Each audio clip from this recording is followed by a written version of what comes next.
Welcome to The Megyn Kelly Show, your home for open, honest, and provocative conversations.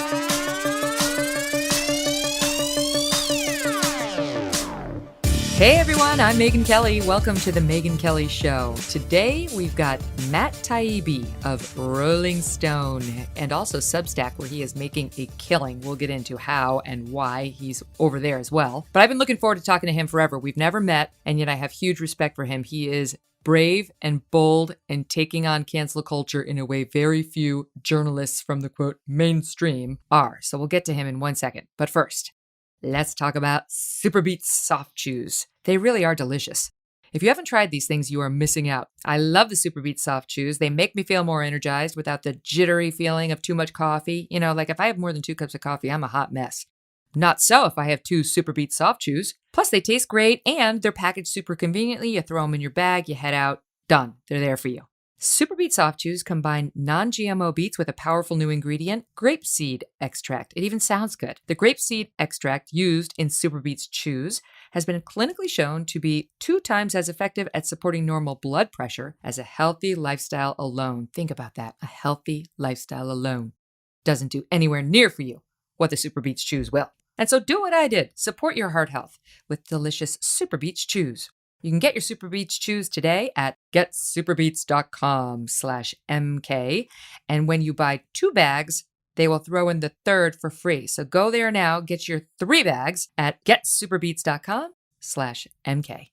And now, Matt Taibbi. Matt Taibbi, thank you so much for being here. How are you? I'm good. Thank you, Megyn, for having me. My pleasure. I'm looking forward to this conversation because I feel like your politics, I know you're a liberal. I feel like you're sort of center left. I don't think you're far left.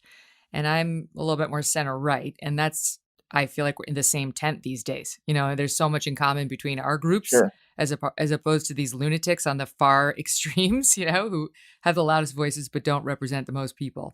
So let me just get you a little bit of background on you, since I don't know whether the audience will know you. They've certainly read about you, but you grew up in Boston. You now live in New Jersey. Are you married? I am, and I have 3 little boys.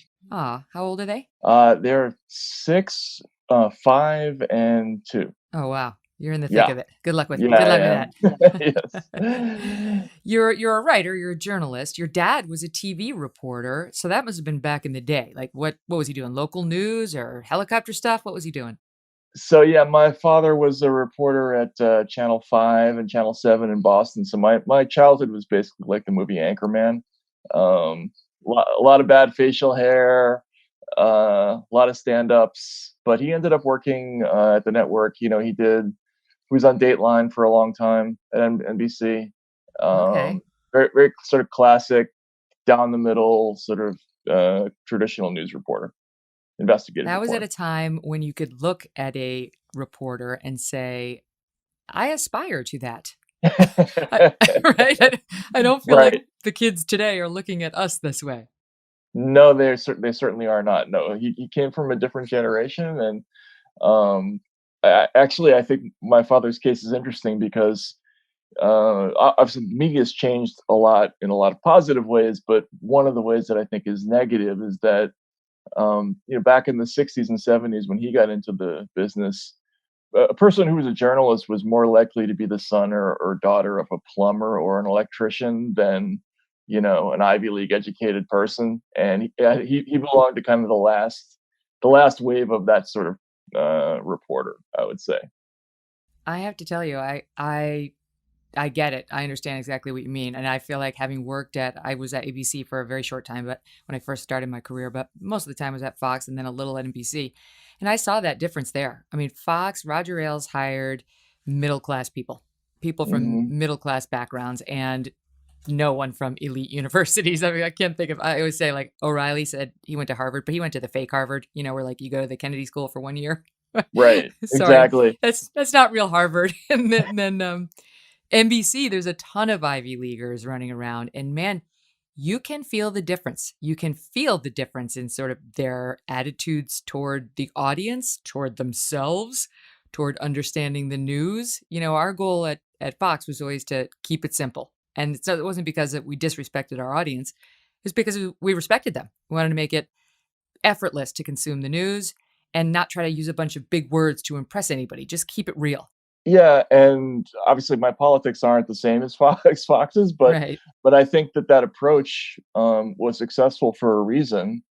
It, it's you're fundamentally changing your approach when you start bringing in a whole bunch of Ivy League people to cover the news, because what ends up happening is, the old kind of Seymour Hersh class of reporter, they saw it as their job to challenge people who are in power. And this new group of people who are now in the media, they see themselves as being on the other side of the rope line, and they view their mission as basically to explain the point of view of people in power to the kind of unwashed masses, and apologize for them. And so I think you saw the change like with movies like Primary Colors. I don't know if you remember that Yeah, of film course. about the Clintons. But the premise of that film was, okay, here's the inside look on a presidential campaign, as told to a friendly reporter who heard these stories, over a bar throughout the course of a campaign, as opposed to like the blazing hit job that it would have been from an outsider. It was a more sympathetic portrait, and that's what you get these days. So hmm you decide to become a journalist and you move to Russia? I did, yeah. There was really, I didn't want to be a journalist. I wanted to be a comic novelist when I was growing up. My favorite writers were all Russians. People like Gogol, Mikhail Bulgakov, who wrote books like The Master and Margarita. So I wanted to learn Russian, learn how to read those books in Russian. And I moved over there after doing a little bit of study in the Soviet Union. And I loved it over there so much that I stayed for like 11 years, basically. But I didn't have any skills apart from the family business, which was journalism. So I ended up doing that as a job while I was over there. And that's how I got into journalism. Okay, so 2004, Rolling Stone, as I looked it up, Almost Famous came out just a couple of years before that. How many times have you seen that movie? Uh, to be honest, I've never seen that movie because Stop it. I was still living in Russia when it came out, and just I think I've seen the first half of it, but I've never seen it all the way through. Oh my God, Uh, it's like about a young guy who dreams of writing for Rolling Stone and goes out on the I road covering this band. You know what it's about. You've got to watch that. I know it's about Cameron Crowe, and it's got some people in there who I worked with, and I have seen the other big Rolling Stone movie, doing Where the Buffalo Roam, which has Bruno Kirby as my Oh former boy, boss, Jan he Wenner. was But great. yeah, he was really good in that movie. But yeah, I'm a bit, I missed about 11, 12 years of American culture, so Right. I've had to catch up a little bit. Like, I didn't know who Pearl Jam was when I came home, like that kind of thing. Oh wow, wow. So was there? You're still at Rolling Stone, is that correct? I am sort of. Yep. I still have a podcast there. I occasionally will contribute some stuff, but mostly I write for a site called Substack. Yeah, that's where I'm reading you now, and we'll get to that too because there's a reason you're doing that. Um, is there? I mean, you weren't really on the music beat, right? You did No. news. You've been on the financial beat, politics. So it's not like you know everything about the Rolling Stones. It's this is where you honed your craft of journalism, real journalism on hard news subjects. Yeah, I mean, I'm basically a traditional investigative reporter. But I worked at a magazine, so I was kind of trained in doing the kind of feature length investigative story where you take a complicated subject and try to make it digestible for ordinary people. Classic example was like after the financial crisis, where they asked me to explain, what had happened, what things like credit default swaps were, what a subprime mortgage was, how it worked, that kind of stuff. And I did that for a long, long time. Well, I love your writings on the financial industry. You really brought it home for me, and the one that I don't know if this is famous, but you labeled Goldman Sachs, quote, a great vampire squid wrapped around the face of humanity, relentlessly jamming its blood funnel into anything that smells like money. It's like so Yeah, I good. know.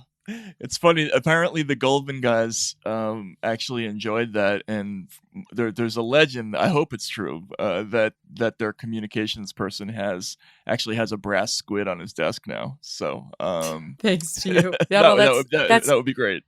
that's Yeah, how that industry works, right? They would take that as a compliment. Their they response to that would be thank you. exactly, yes. That is the way they take it. All right, so you obviously have the background to have a lot of thoughts on media, and you've been pretty outspoken about what's happened to us as an industry. I want to get to that in a second, but let's just talk about the election first, because you've been covering it as well. You're not a Trump fan. You called him a clown who seems determined to talk us into a civil war. And you're not really a fan of the Democrats either. You're politically homeless a bit, given the way these parties have gone.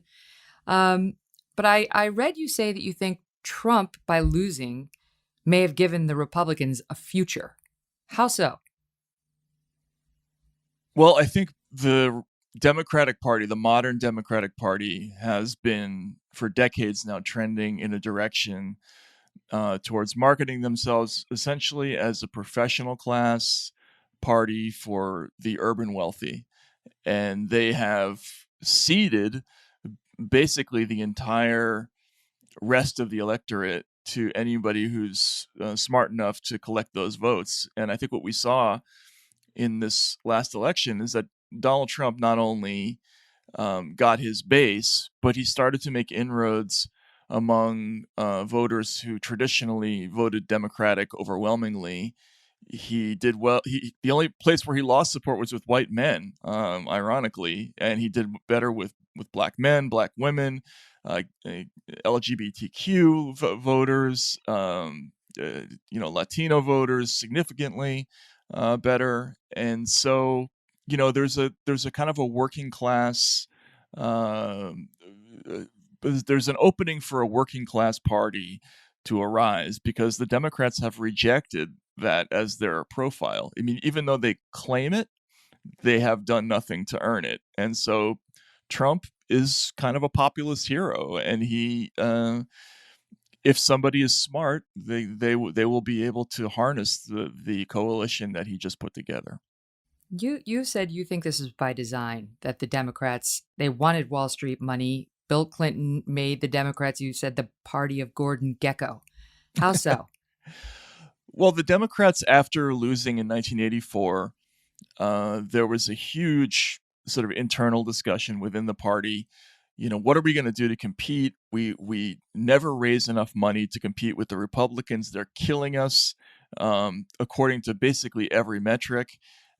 So the Democrats made a strategic decision after their landslide loss in the Mondale-Reagan election, which was basically, we're going to stop relying on union money to fund our elections, and we're going to start taking money from Wall Street, from insurance companies, from big pharma, from heavy industry, from and that fundamentally changed their platform. They became, if you remember, a party that they started using words like the pro-growth party. We're going to run the government like a business, and they started bringing in a lot of Wall Street people, and they started to change their policies. They, if you remember, NAFTA, which had been opposed by the union-backed version of the Democratic Party, was pushed through by Bill Clinton, and they made this transformation to a party that was socially liberal on issues like abortion, but when it came to economics, they were more or less indistinguishable from the Republicans on a lot of key issues. And that stuff eventually, I think, had a major impact on why Trump rose, and then also why the Sanders movement rose, because they're no longer, they don't really represent the ordinary working person anymore. Their policies are basically the policies that their big corporate donors want them to push through, which is why they've had a lot of success with free trade agreements. They've had a lot of success with uh, sort of corporate tax holiday type packages. Um, they haven't pushed through the kinds of things that unions wanted over the years, and they've resisted things like a rise in the minimum wage, greater workplace protections, that sort of thing. Traditionally, that they would have supported in the past. So it's a new Democratic Party. They're really a party for kind of upscale, urban, college educated, and typically white voters. And they don't really have a platform for working class people. Yeah, for quote regular people. Although Right. Biden got 90% of the black vote, even though Trump did raise the number of black voters he got on his side. But it is interesting to see with the surge in Latino voters going for Trump whether that might carve a path that someday blacks will follow. Because with people like Candace Owens, uh, even some of the black support we saw, like 50 Cent, go for Trump, or at least talk about it towards the end there. I think there is more of a push right now to encourage black voters to take a hard look. Just don't have a knee jerk instinct to vote Democrat because you've been told for all these years they're better for you. They might not be better for you. And that's how most people are explaining what happened for Trump with the Latinos and some increase in the black vote, is that people were voting their pocketbook and not identity politics. Yeah, and this has a lot to do with the way the Democrats view the electorate.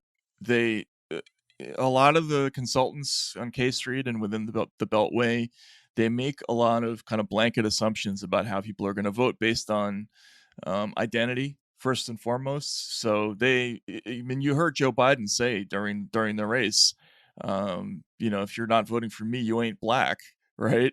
And this is like a thing where I think a lot of the Democratic Party people assume that anybody who's black must vote Democratic. Anybody who's college educated must vote Democratic, and they've stopped coming up with a real rationale in many cases for why that has to be true. Also, they just reject the idea that some people um, think about other criteria beyond race and identity. I mean, there are a lot of people who might see themselves more as working class than the member of an ethnic group, but that's just not part of the thinking of the party these days. Mm-hmm. But now the that same party, the Democrats and the media, but I repeat myself, they have become super focused on identity politics, on cancel culture. I mean, they're working together, I think, to push cancel culture. And this is one of the things you've been such an astute observer of. I encourage everybody to read you. Go to Substack and subscribe, and you can read. It's like the God, what's his name? His name is escaping me right now. He wrote Angela's Ashes. It's like chewing rubies in your mouth reading Matt Taibbi. Because you have a way of putting this cancel culture BS into words that make us all feel good.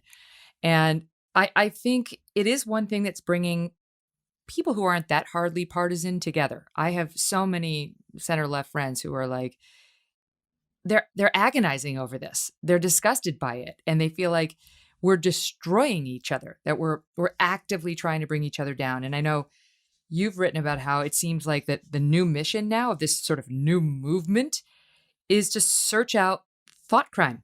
Just search out thought crime, and anything can be an offense. You cite the UCLA professor who got in trouble for reading an MLK letter out loud, Right. right? Right. Yep. Yeah, because it had the N word in it, which the context should matter, but apparently it doesn't. There was another professor who was actually speaking Chinese, and a Chinese word that he used sounded like the N word, and he got in trouble for using that.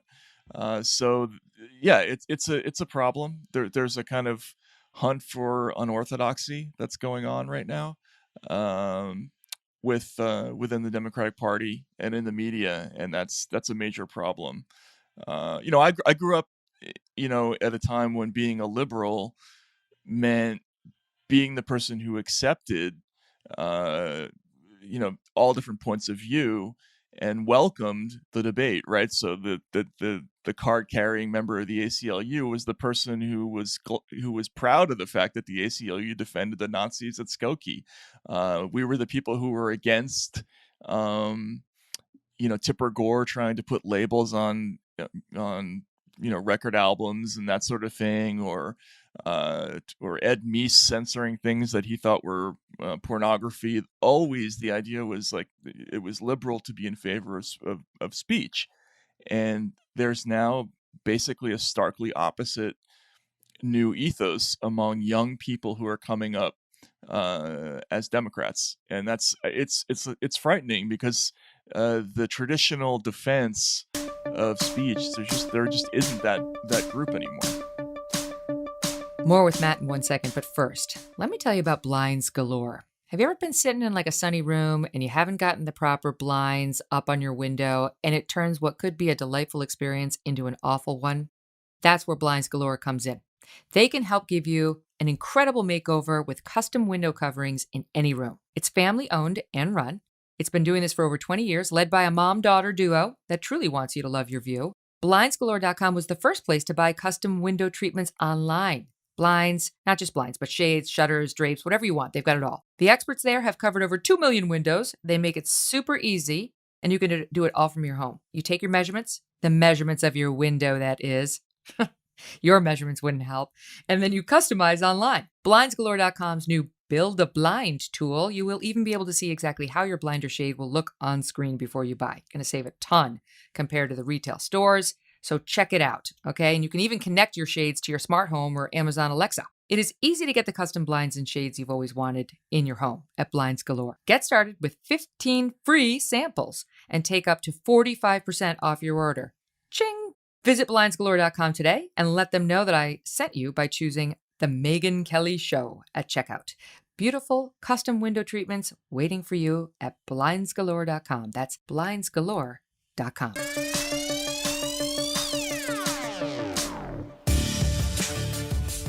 You say in one piece in June 2020, you entitled "The American Press is Destroying Itself." It feels liberating to say after years of tiptoeing around the fact, but the American left has lost its mind. It's become a cowardly mob of upper-class social media addicts, torching reputations and jobs with breathtaking casualness. Why? Why? How did the left get here? How did they switch from that old sort of liberal group that fought for free speech to this group that just wants a scalp? Some of it has to do with some fashionable trends in academia, critical theory, postmodernism. But a lot of it, I think, has to do with the internet and the way that young people talk to each other and organize these days. And these days, there's a kind of a shortcut to believing that you're making a difference, which is by getting somebody fired or getting somebody disinvited to your school, or costing somebody a book deal or a prominent position. And all it takes is like a whole bunch of people on Twitter or on Instagram or whatever it is, sort of ganging up on somebody for a couple hours. And that could be it. I mean, you could cost somebody a job that quickly. And I think people have the illusion that this is what political action is. It's really not that at all. It's politics is actually, when you're doing it right, is a deeply boring, grinded out, grueling kind of organization heavy process. It's not something you can just flick on your phone and do in 2 minutes.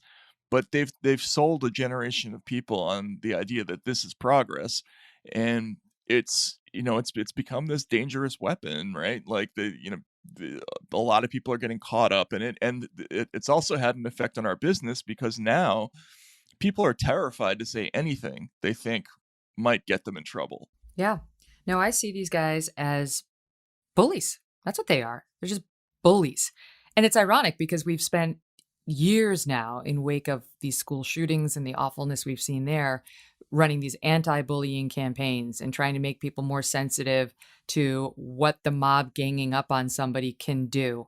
and to paying attention to those feelings. And now the very people who have been pushing those campaigns and trying to educate us on what happens turn around, and they're like the amoeba, they swarm together, and it's kill, kill, kill. And they get a high off of it. They get a high off of getting somebody fired. It's so sick when you think about it. Oh, it's repulsive, and it's also breeding this whole new mentality where people think that it's politically a virtue somehow to always be in the in group, right? Like in other words, if you're the on the outside, if you're all by yourself and taking a position that nobody else is taking, then there must be something wrong with you. It's only virtuous to be in the herd, and they hammer home that idea relentlessly. And especially with people like myself, but to a greater degree, like people like Glenn Greenwald, you'll see that what they say most often is, look at how willing he is to stand outside the crowd and not go along with what everybody else is saying. How dare he? And that's what we love about him. Yeah, exactly. That used to be the mark of an intellectual who had deeply felt beliefs and was courageous. And now we don't value that at all. And now we think that that's a bad thing. And I think that's a very, very dangerous mentality. And again, I went to school in the Soviet Union. It was at the end of that tenure, but I'm very familiar with that mindset of the cowardly mob and the individual who who ends up in trouble for kind of saying the wrong thing and being honest, and that's not a good dynamic.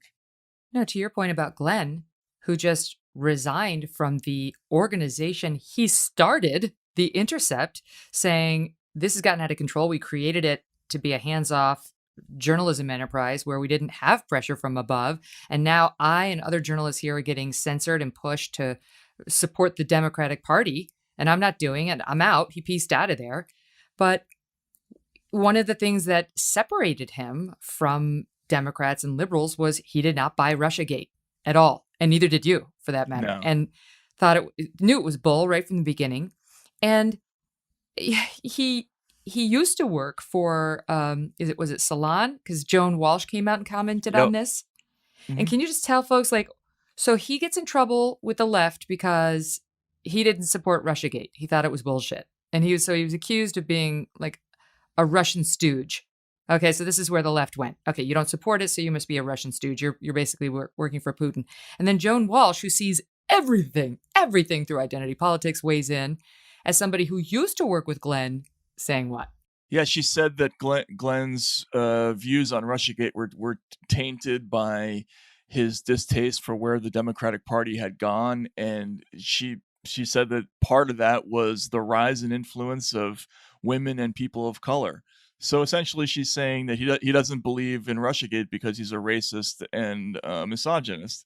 And it got worse than that. The New Yorker did a story, a big feature called "The Bane of Their Resistance" about Glenn, that hypothesized essentially that he was not buying the Russiagate story because he had a tortured pathology growing up as a confused young gay man in America with daddy issues.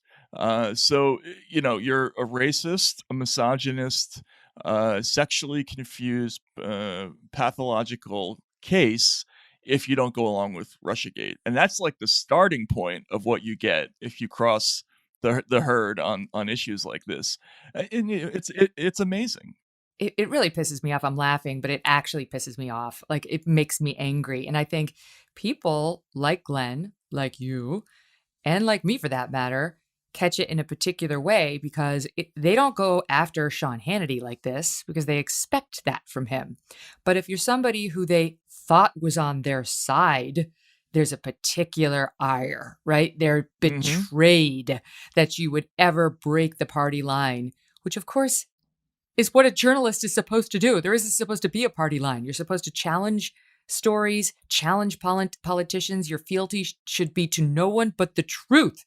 And if you happen to be one of the lucky ones who can see it through all the massive dark clouds like Russiagate, etc., it's a gift, not something to be shamed because you had daddy issues allegedly. I mean, this is what's happening.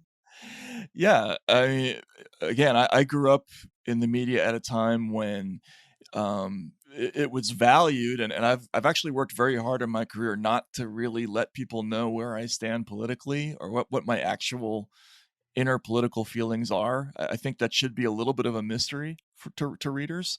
But in this period, that's totally unacceptable, and they went after everybody. And it's interesting that you bring that up, about Hannity, because the same people who are going after heretics like Glenn and myself and you, are the same people. They're the exact same people who cried foul when the Dixie Chicks had all their albums burned in the Bush era. They're like, oh my God, look at those people. They're anti-thought. They're thugs and bullies, and they don't want to let people express themselves.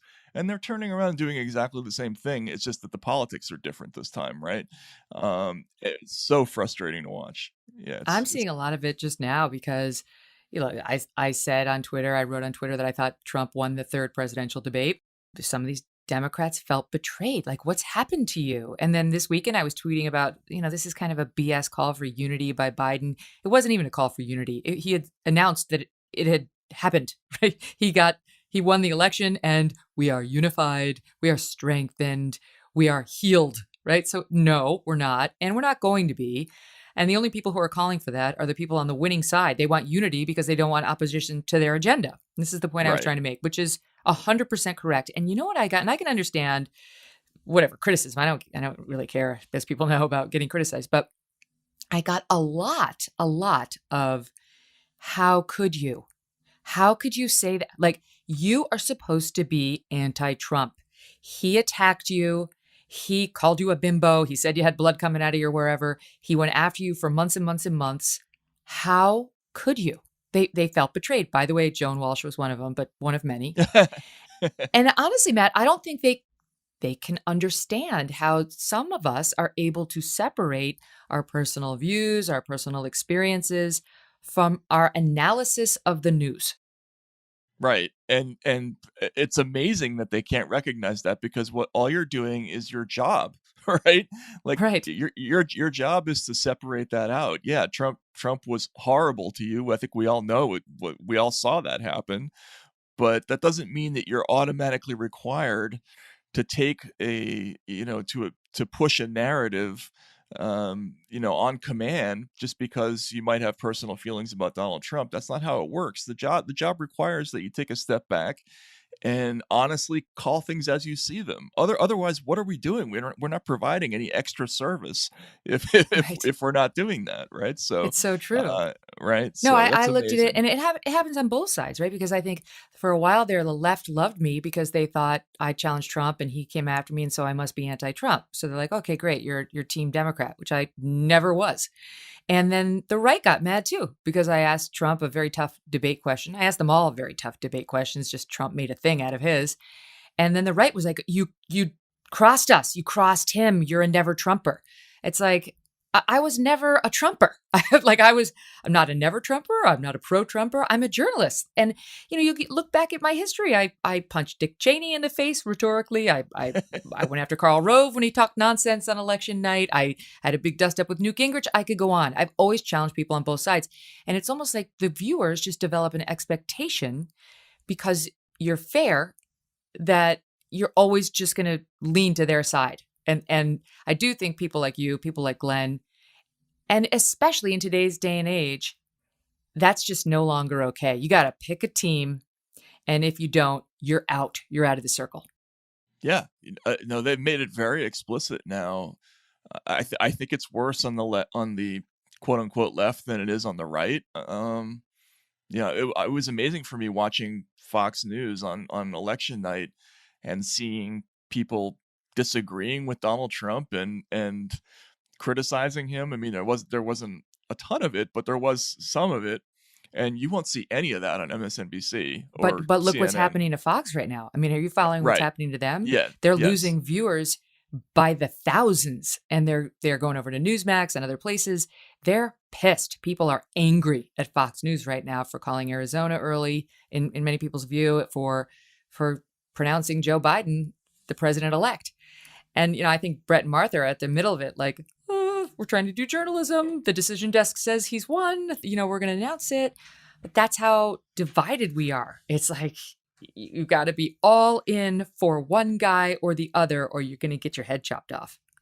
Yeah. And it's so unfortunate because once upon a time, I think if you go back and look at like the Walter Cronkite, Jessica Savage type anchor person, nobody would have looked to those people with the expectation that they'd be endorsers of political views. Their No. value was that you believed them when they said something, right? And that was the entire point of the commercial enterprise that was the news back in the day, was that you trusted the information that came over those. And now who trusts anything that comes out over any of these networks, because they've all that's why I really think the politicized. future is, it's individual. It's people like going to subscribe to Matt Taibbi, right? It's people listening to this podcast saying, I trust her, I trust him. I don't think the future is going to be news organizations and individuals. I think it's going to be much more specific than that. But two things. Number one, Jessica Savage is pretty much the reason I became a journalist. I was kind of interested in doing it. I'd made a resume tape when I was an unhappy lawyer, and I was home one day from my law job. I was still practicing law, and I was lazing around on the couch. I wasn't feeling well, and Lifetime Television, Matt, I'm not afraid to admit it, on came the Jessica Savage story, and it was so good. It was not a reenactment. It was a documentary, and it was so good. And I was inspired. I was like, this woman came up during an age where there were no women in journalism, and if she could do it, what am I sitting here on my couch feeling sorry for myself for? Like, get off your ass, go do it. And that was the day I started cold calling news directors. Nice. It ended hideously with a drug problem, and she went off a bridge and died. But let's just table that for now. But the second thing I wanted to ask you about was, you raised and have been, you seem as moved by I think this is the worst story in cancel culture, and it's hard to pick one. It really is. I'm terrified by the story of what happened to Lee Fang. Speaking of The Intercept, which Glenn just left, his organization. Can you just tell people? I don't think most people understand who the hell Lee Fang is or what happened to him, but it is the worst story I've heard so far in cancel culture. Yeah, it's complicated. So Lee is an investigative reporter at The Intercept, a very talented, kind of old school investigative reporter, the kind of person who's really comfortable with like documents and FOIA searches and that sort of thing. And he just occasionally comments on Twitter. He's Chinese American. He grew up in the Baltimore area. And he had, I guess, tweeted a few things over the course of the last year or so, including an interview with an African-American man during the protests over the summer. And the person that he was interviewing said, why is it that people only go out in the streets when a cop kills a black man? Why aren't there protests when we kill our own, right? Essentially, I forget what the exact quote was, but it was just an interview of this person. It was, why does a black life matter only when a white man takes it? That's right. What the black man he interviewed said. And then talked about someone he knew who'd been killed, a black man, by another black man. Yeah, it was a family member, actually. I ended up talking to the guy. Very smart guy, very thoughtful, and it's not an uncommon thing to hear. I mean, I wrote a book about the death of Eric Garner, and so and you do hear that sentiment, like, how come there's only this press attention when this kind of thing happens and not when other things happen? so he ran a clip of that interview, and one of his colleagues essentially said, "Why are you publishing this racist point of view?" And before you knew it, there were like 30,000 people hitting the like button. Lee had to go to HR. He had to write a formal apology, basically, to keep his job. And he published that, and there was a little public mending of fences. But the message there is basically like, if other journalists decide that something you say is racist or misogynist or whatever it is, it doesn't take much for your job to be on the line, like within 10 minutes. I mean, that's basically what happened. Tell me And about it. and he is this is one of the better young reporters that we have in the business, I would say. And he doesn't particularly do a lot of editorial commenting. That's the other thing that's interesting about this. Which he didn't hear. Yeah, right.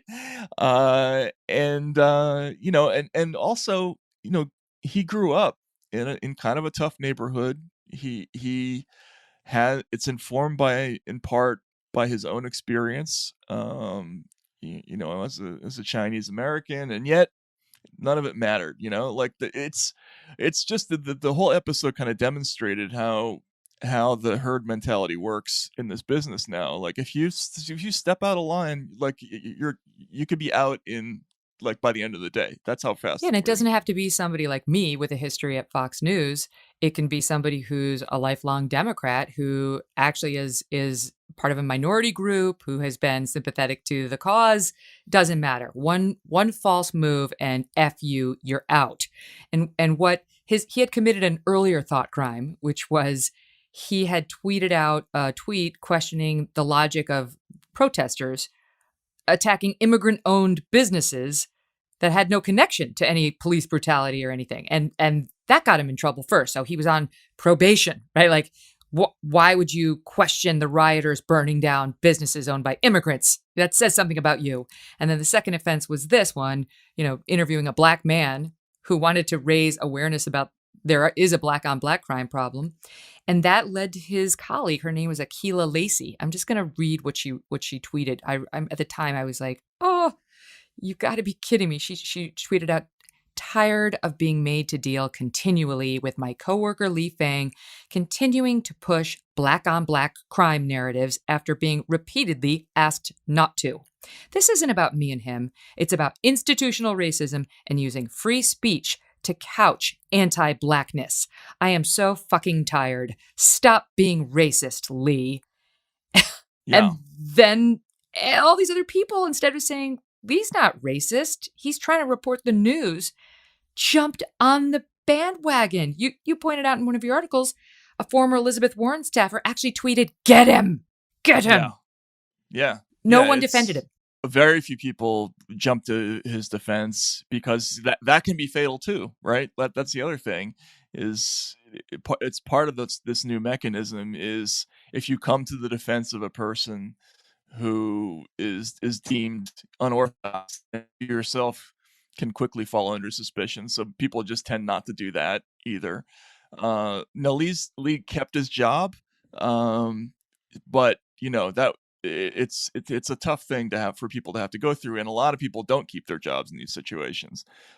So it's and what ends up happening is that all the reporters, and I hear from them all the time, and it's not even just about the race issue, it's about all kinds of issues. They all see where the line is, they all see what the narrative is and what they're supposed to be saying and what they maybe want to say, but they just stay far away from where the line is because they don't want to have to deal with that problem. So to just take an example of another reporter I heard from just last week, there was somebody who wanted to do a little piece on if Trump loses, the media might have to do a little bit of a reckoning and re-examine why we've lost so much trust in the last 4 years. And the idea was rejected. but there's lots of people who are going through that silently. Like, do I say something? Do I not say something? And most people just don't say anything.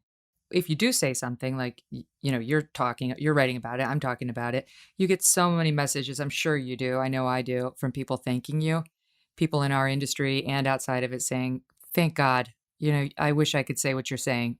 But they're afraid to even like a tweet. Is it you can be fired for liking a tweet. It happened to some guy who liked a Trump tweet.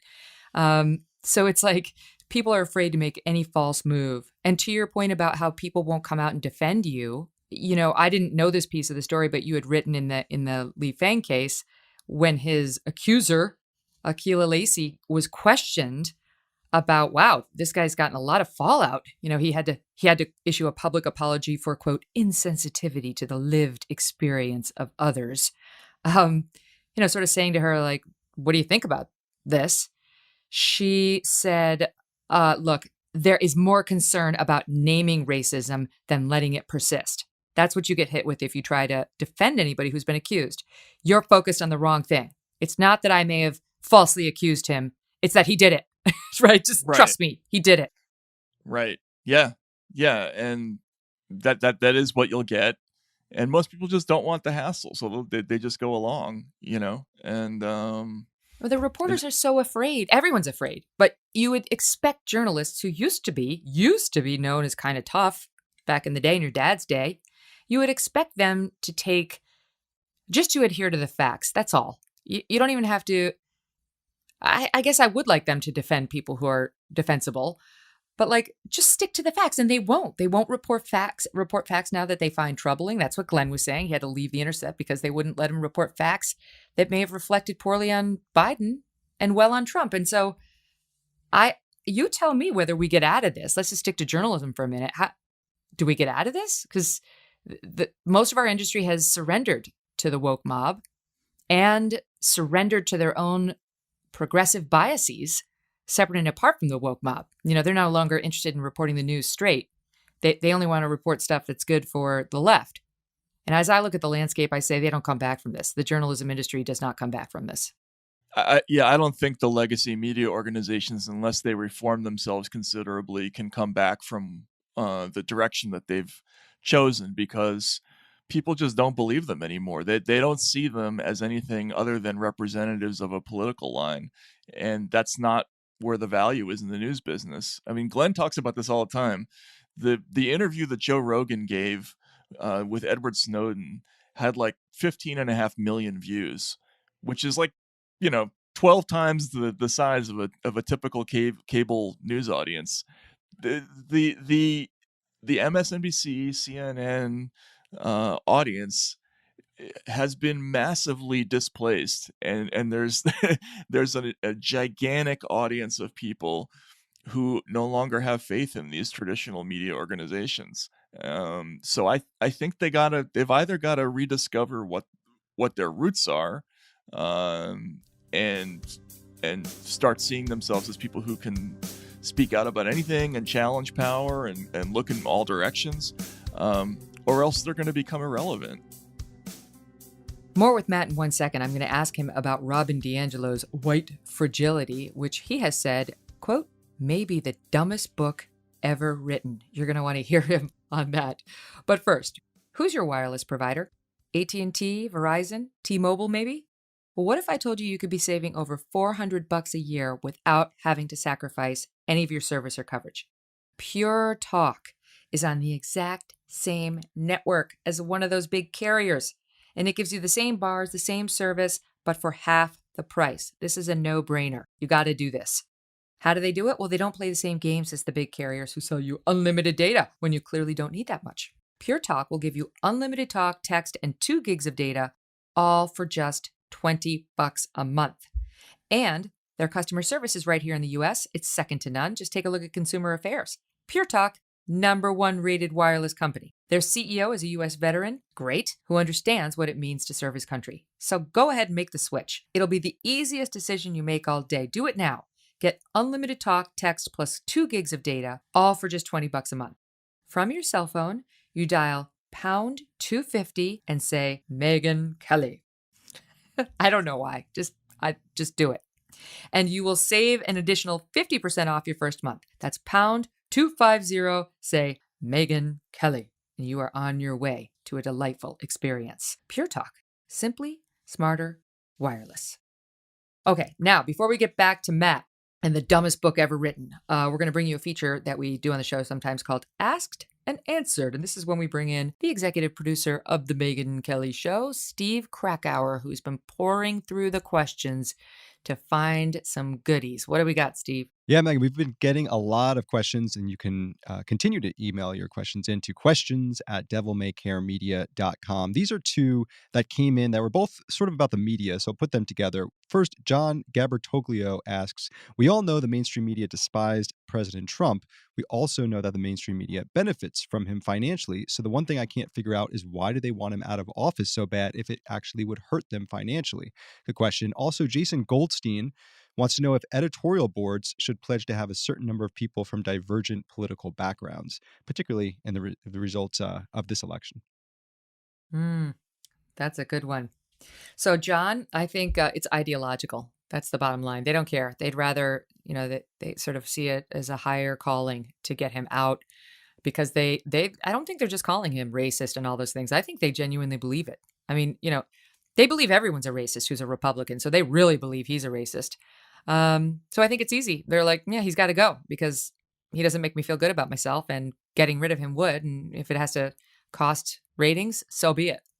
I think the question Jason raised about editorial boards is really interesting, and I would love to see it. Even if you got like a token Republican on some of these boards, I think it would help, but I'll bet you they'd fire them soon thereafter. They say they want to hear what, the other side of the country thinks, but then as soon as somebody speaks up and tells them, they get fired or they pull their editorial. Or you remember the New York Times fired that editor who let Tom Cotton's editorial run. They had to be fired because an editorial on whether we needed a military presence to control the civil unrest this past summer was endangered Black New York Times employees. So that's how that goes. That's why, anybody, and that guy was a liberal, the editor who got fired. Can you imagine if he'd been a Republican, how fast he would have gone? But I'd love to see it. And I'll tell you where else I'd like to see it, on school boards, right? Like, what are you doing, school board, to ensure yourselves that you are representative of, if not half the student body and their family politics, then at least some significant percentage, even here in New York City. I've had to say to our school so many times, you have Republicans at this school, right? After Trump won in 2016, all the letters that went out, like, we understand how difficult this time is. And they had support groups. It's like, you understand that not everybody is crazy left in this town. Mostly, but not everyone. Like, calm down. I mean, on that subject, isn't it so interesting how quickly the boards came off all the windows, the storefront windows everywhere, where they tried to tell us it was both sides. They were worried about both sides rioting. Sure. Okay. As soon as Joe Biden was announced the winner, suddenly no more fear of looting. So I'd love to see more balance at the corporate level, at the academic level, certainly at the university level, where they've got something like 4% conservatives in the incoming classes. But I confess, I think it's just a pipe dream. I don't think they really have any interest in understanding half of the country. And it's a shame. What do you think, Steve? Yeah, I would tend to agree with you. I mean, I think that your point about the editorial boards, I mean, you look at the idea. I think that there's certainly political biases that are happening within the media, but there's also geographic bias. And if you've got a media that is, the New York Times, the Wall Street Journal, Fox News, even certainly ABC, CNN, CBS, you could walk within an hour and visit the headquarters of all those places in New York City and hit them all. I mean, that's a big problem also. And until you start to look outside of that, you're going to have a lot of similarities in the thinking that goes into the executive ranks of these organizations. Well, and it's been funny during the Trump era is these organizations are like, we have Republicans. We've got Steve Schmidt. He Right. worked for the Bush administration. We've got Nicole Wallace. She shepherded through Sarah Palin, the Washington Post. We've got Jennifer Rubin, who hates conservatives with every fiber of her being. Maybe it wasn't always thus, but that's how they get away with it. They get some diehard never Trumper who's got who used to have some GOP street cred and say, like, we're diverse. We're ideologically diverse. And, people are onto that now, but I do think when I look around at who gets chosen for those roles, that it's okay to be a Republican so long as you loathe Donald Trump. Right, Just that's make sure. exactly, and that's the thing. That should be the question. Find someone who makes decisions that at least knows someone who they like and respect who voted for Donald Trump. That like start Mhm. there. I don't know. I think people should start saying it loud and proud. If you like him, don't be embarrassed about it. As you saw, 71 million people feel the same. It's like Dennis Prager was saying yesterday. This half of the country, they're not alone.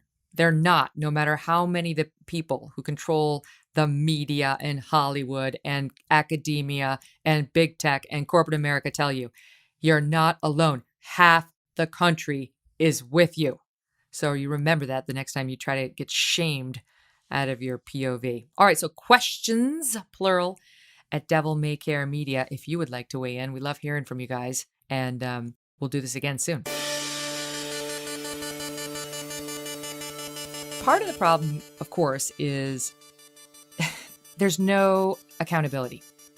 The media has pursued so many storylines that they told us were awful for Donald Trump, gotten them totally wrong, and then never even acknowledged how wrong they were, Matt. It like the list of so-called bombshells that weren't and that they never went back to clean up is as long as Santa's scroll at this point, right? Yeah, I'm actually putting out a little movie about that soon. I actually went back and made a list of all the bombshells that had to be walked back or retracted. I mean, What are a couple there of your favorites? just to take a couple of examples, like remember all the stories about George Papadopoulos and how he was the beginning of the FBI investigation, and that was where it all started. I mean, almost every news organization did these big features about Papadopoulos and his secret contacts with the Russians. Well, about a year ago, there was testimony that was declassified where the FBI, the former deputy head of the FBI, Andrew McCabe, said that they knew by August of 2016 that the evidence, quote, didn't particularly indicate that Papadopoulos had contact with the Russians.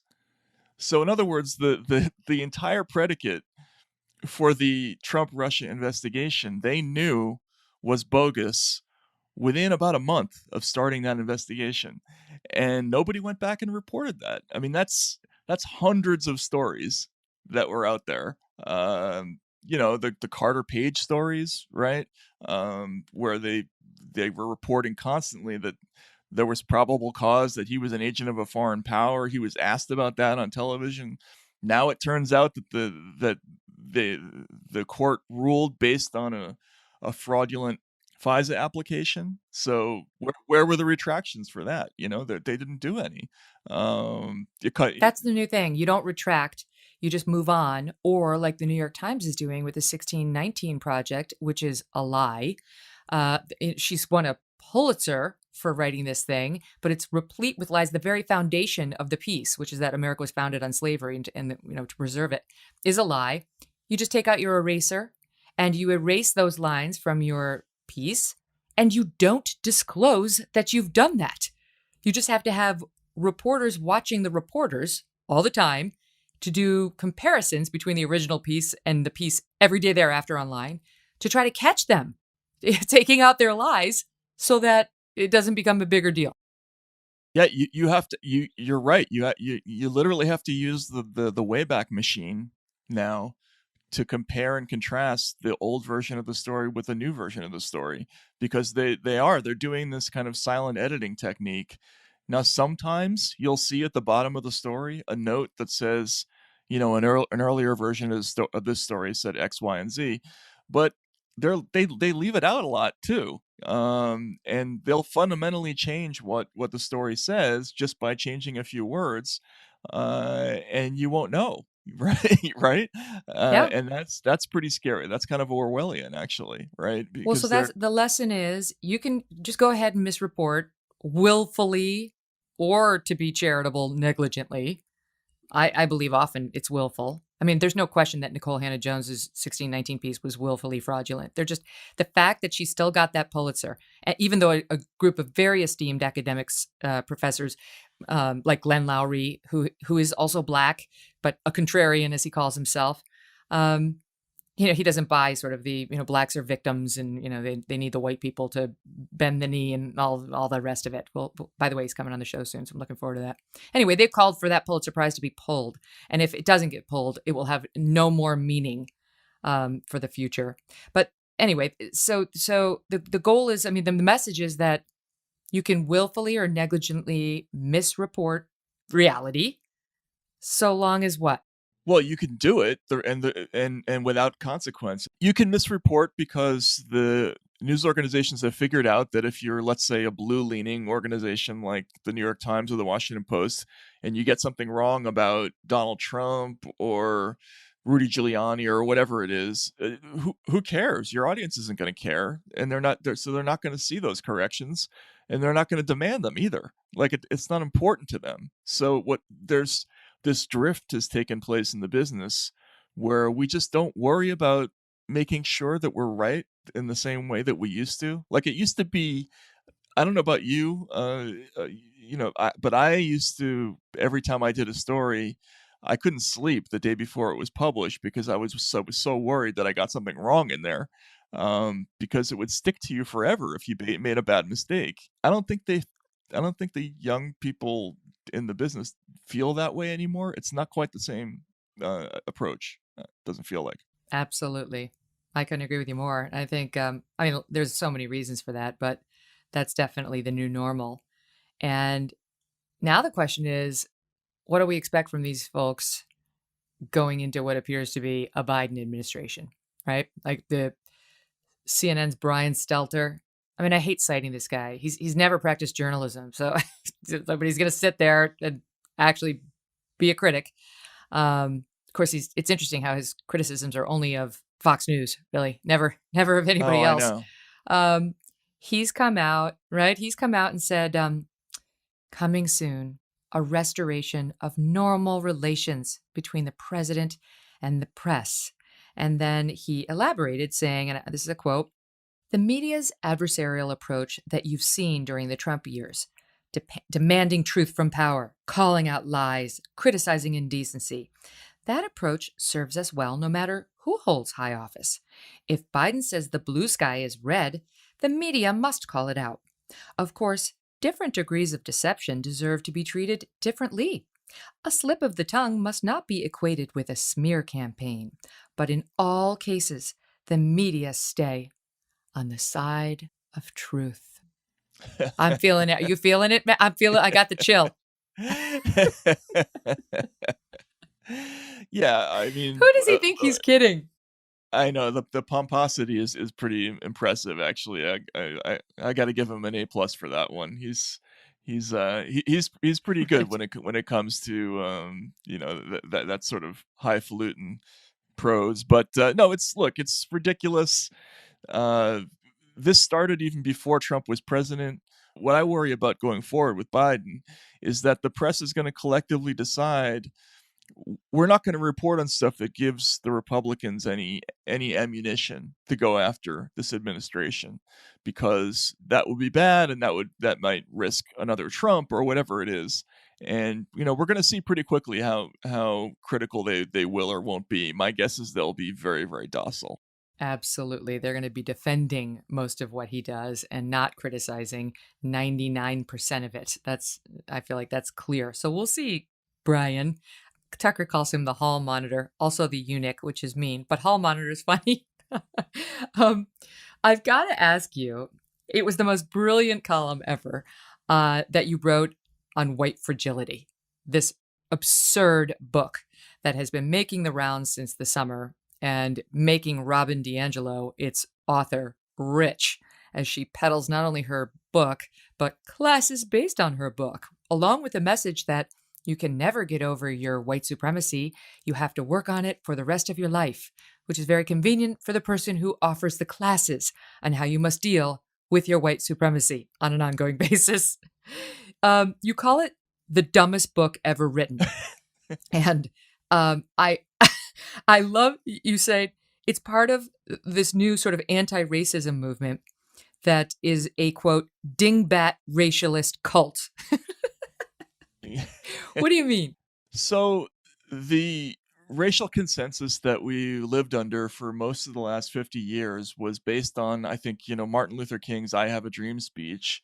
And it was based on the idea that people are people, and that even if we have differences, even if we belong to different races, we're all people, and that our goal should be to try to get along, and to even if imperfectly, even if we're not there yet, that should be the goal as a society, is for all of us to live together in harmony and not to worry about our racial differences.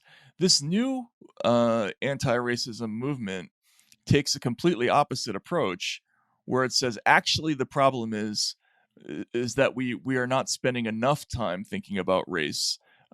We should heighten awareness of our differences, and people who are white should ponder their whiteness all the time, and we should be constantly thinking about all the invisible ways in which race and racial perception affects our lives, which is exactly the opposite of what this Kingian approach to racial relations was. So I think that it's remarkable. People like Robin DiAngelo actually have a lot in common. Their writings with people like Richard Spencer.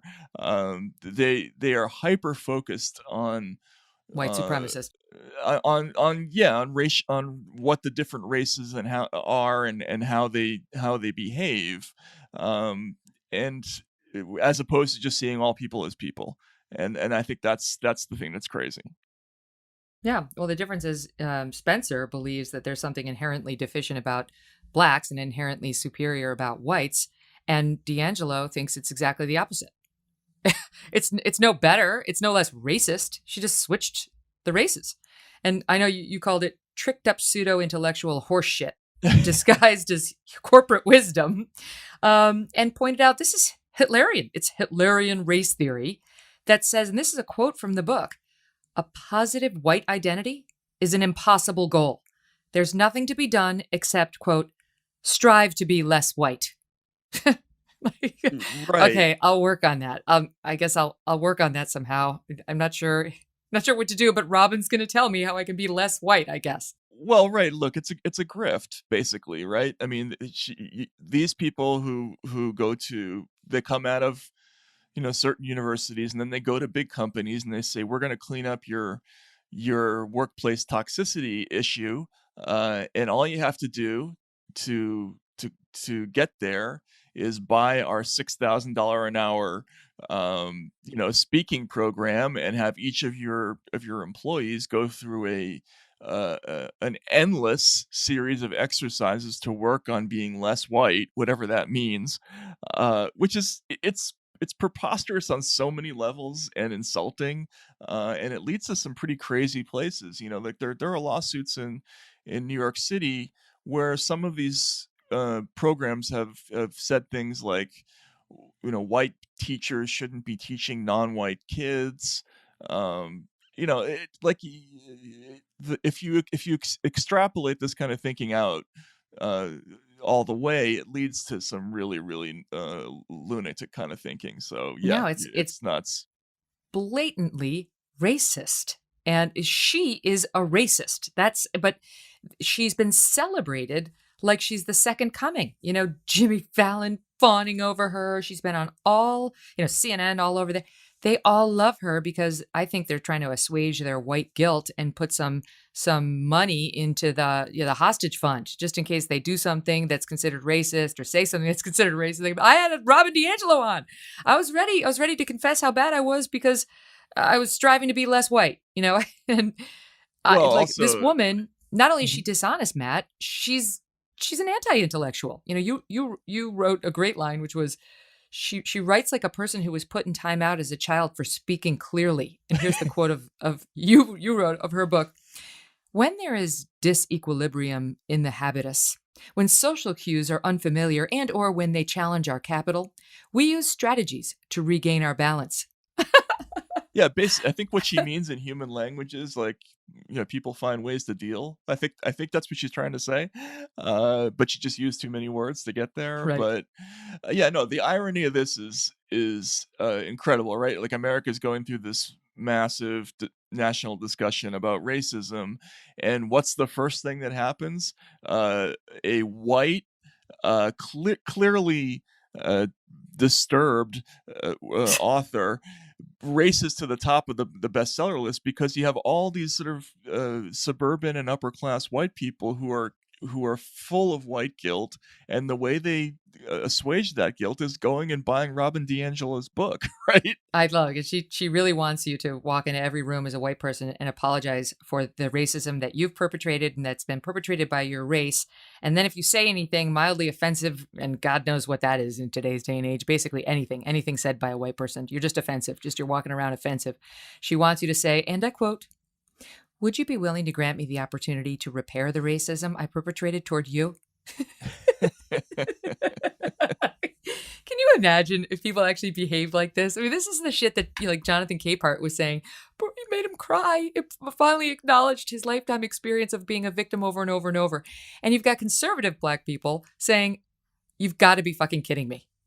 Right. It's just the divide, and yet it's working. It's working. She has scared the daylights out of the media. Corporate America has taken the knee on this. I mean, like, they're giving out free copies of this book, and also Ibram X. Kendi's How to Be an Anti-Racist. Yeah, and look, I actually agree that there are a lot of these companies do have racial issues, and they some of them really need to do some things to fix. There aren't enough Black executives at some of these companies, right? Like I agree Or with in that, Hollywood. or in Hollywood, and there are issues that have to be dealt with here, but this is not the way to get there. Is to hire these high priced um, consultants who probably in their day to day lives never interact with Black people, and I think that's abundantly clear from these books. That's not the way that we're going to get to the promised land. I don't think is by buying. Well, but it's scary because not only might your corporation make you read this book, but as you point out, it reflects the orthodoxy of academia. It's certainly at the college level, but also before then. And I just think we're trying to create racists where they don't exist. Right now the messaging is basically, if you're white and you have a Black friend and you're enjoying each other and you're getting along, that's because you're a racist. Right. If you're just thinking you're having a good time with your friend, that's your racism speaking. That's where we are. Yeah, there's a lot of very strange messaging. I don't understand it. I worry about my kid. It's so funny because having kids really disabuses you of a lot of notions about race, because you see little children playing with each other and they have no conception of race. It's just not important to them at all. But as they get older, we're the people who are filling their heads with negative ideas about race, and that's what I worry about, is that there's we're taking away that natural joy that kids have around each other, and replacing it with something that's worse. Yeah, no, me too. I worry about it because it's like I don't want my kids shamed while they're still in the single digits, mind you, for being white. But then when you start to have a conversation about the other side to that conversation, like, you're not bad just because you're white. You and your Black friends are equal, and you should be like.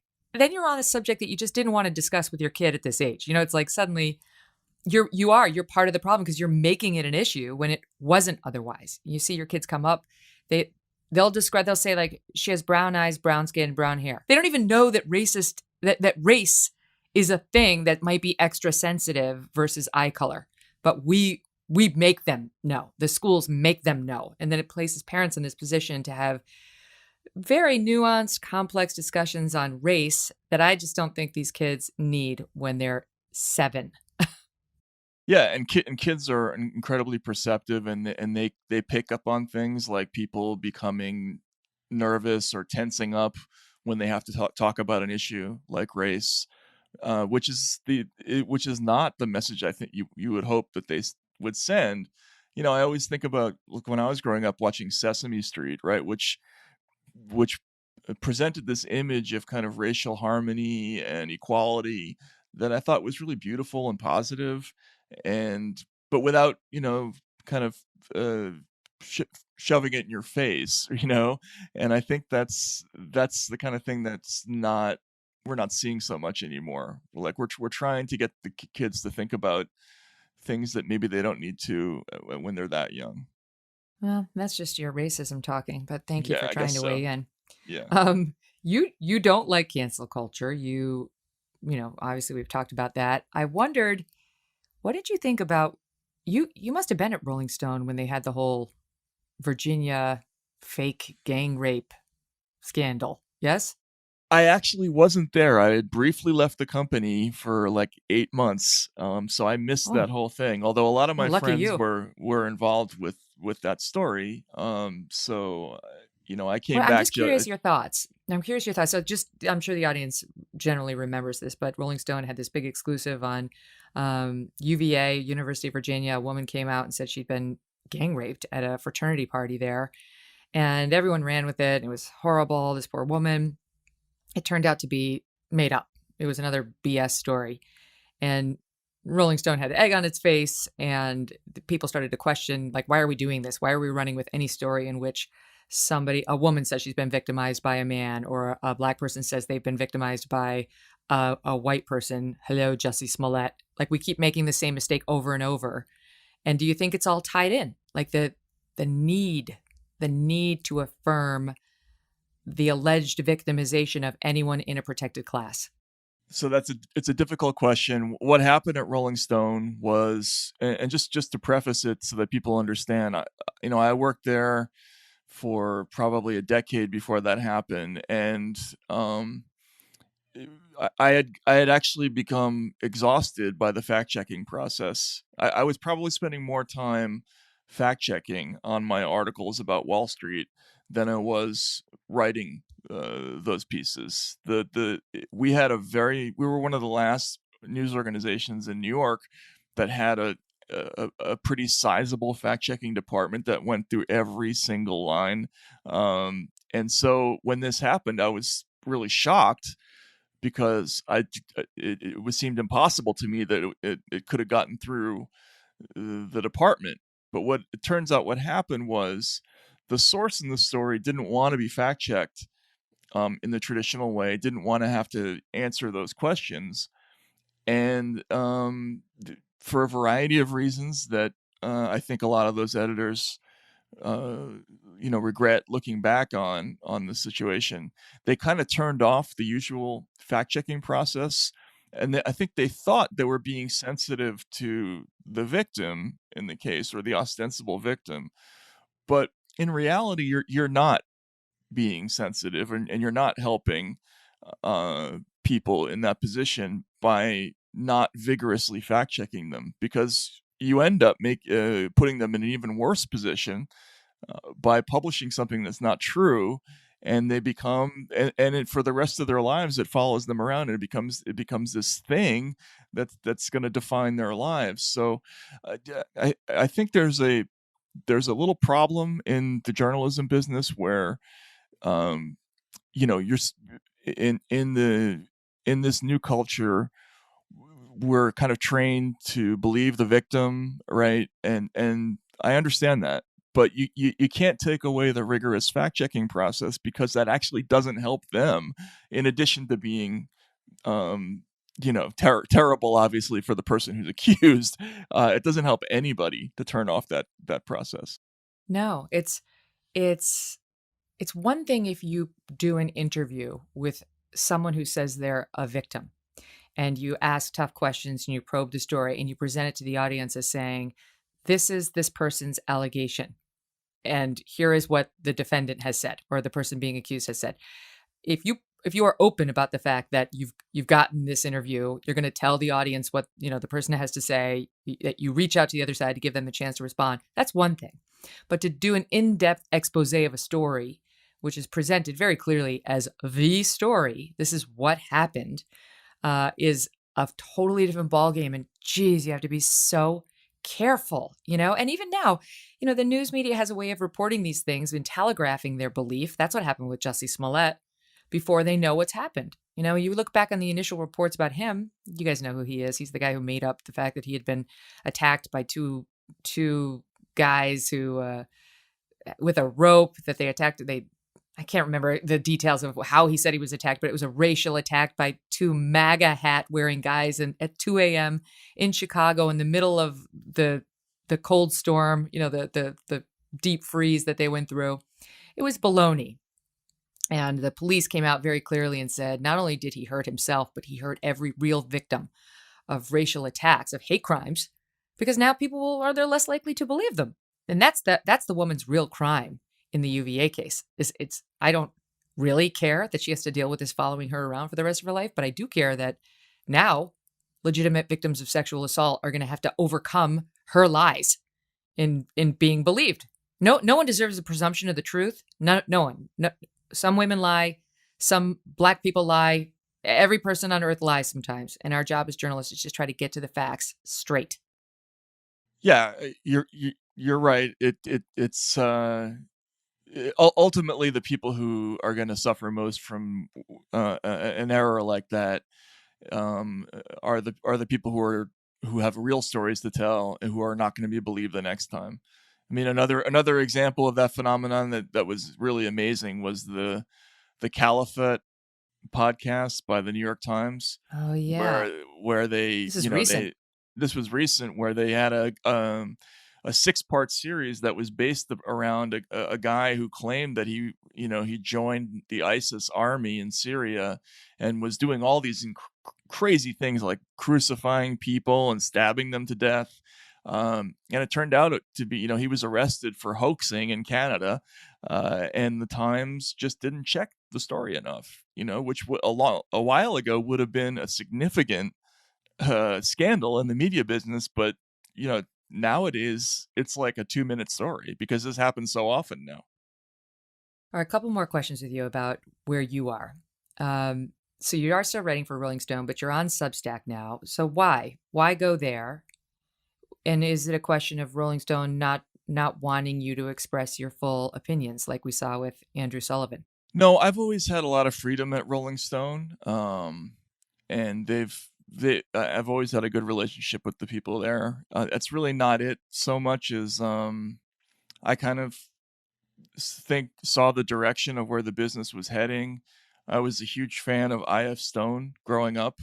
And he was a reporter who basically put out a newsletter out of his basement and reached a lot of people. And I just thought that this kind of subscriber-based journalistic model might be a little liberating in some way, and also because Rolling Stone, I obviously I get along with them, but they if you read their content now, it was very, very heavily like pro Biden and pro Democrat during the last couple of years, and I did feel a little bit of tension there, maybe, because I'm more or less apolitical in my approach to the job, so I thought this would be a better choice. And you've done very well there, right? I mean, people use you as an example of the future of media, because what I read in the papers is you tripled your income just by going direct to consumer. Is that true? Yeah, that's probably true. Yes. And I think people like Andrew Sullivan and Glenn Greenwald will tell you the same thing, that that Substack is a model that can work for certain people. I think you have to have some profile already before you make that move. And so I don't know that it's going to be a solution for, to support the entire independent media, but it definitely works. And there's a huge audience out there of people who are just kind of tired of the old thing. So I strongly encourage anyone who's thinking about making this move to not be afraid to do it, because it does work. Do you worry about big tech cracking down? There's some musings right now publicly that's going to be the next place they go, that suddenly you are, quote, accountable, because big tech is going to say, I didn't like that article, and you're deplatformed. Yeah, I'm very worried about that. I mean, Substack is a service that is kind of designed to circumvent that, because your primary means of getting the material to your audience is by email. So once you have a list of stuff, a list of subscribers, you're just sending them personal notes, basically. So even if I were to be taken off, say Twitter or Facebook, I could still reach my audience. But I am really worried about that, because clearly the things that I write could easily uh, be censored in the same way that a lot of other people are being censored these days. It's like you got to own it. That's why I wanted to own Devil May Care Media. I didn't want anybody else's money. I didn't want to partner with anybody. I use Red Seat Ventures just to sort of get the show on the air, because I don't know how to do that. But I'm the boss and it's my dough and no one can fire me. And Right. honestly, like if somebody cancels you, I'll publish you. I feel like that's my dream. Is just like, you.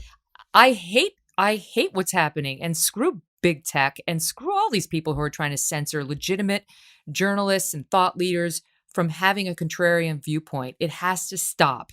If we don't stand up and fight, then no one will. And the audience is so ill-served by this monolithic voice, which, by the way, we just saw that the country split right down the middle. It's 74 million, 71 million to, Biden, Trump.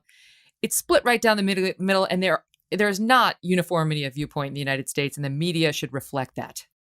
Absolutely. And, the media also should be very, very worried about speech restrictions, and they're not at all, which really, really freaks me out. I wrote an article before the election talking about how I didn't particularly feel like voting for either candidate.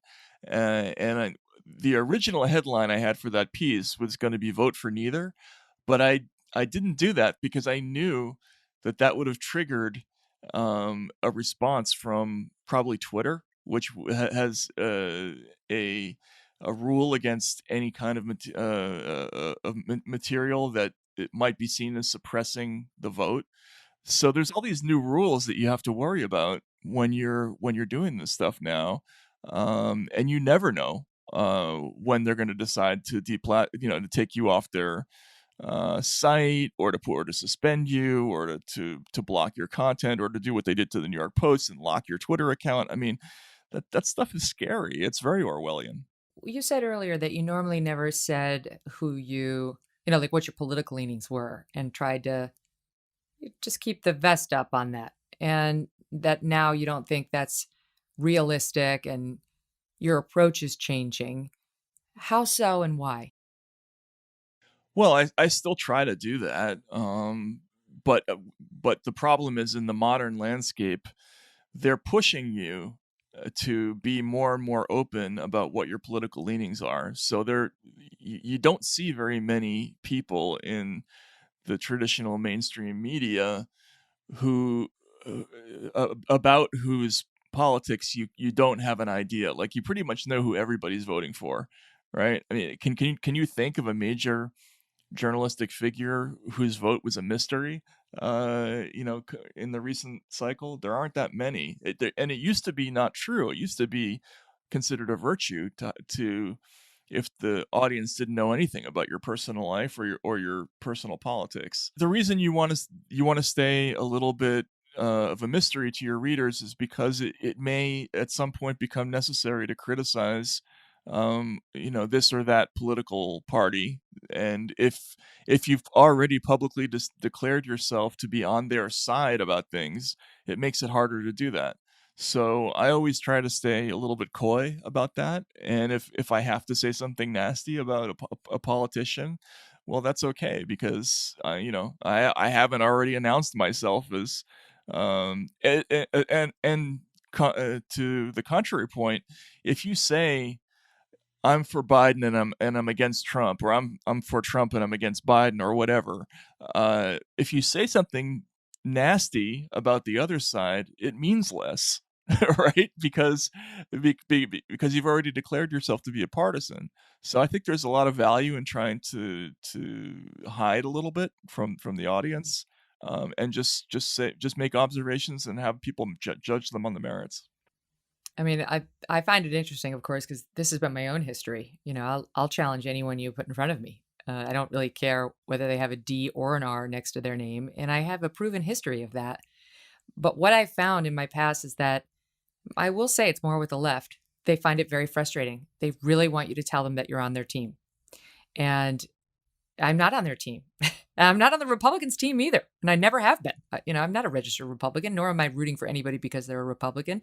I've been pretty open about the fact that I have center right leanings, but I have some things on the center left that I'm more aligned with as well. And that is as much as I'll say, because that's what's true. For me, being fair is easy because it's just my natural ideology. Like, I'm open-minded and I want to be convinced either way. But I do think about it. I know, for example, Lester Holt is a Republican, but I have no problem with seeing him anchor a debate involving a Republican because I think he's fair.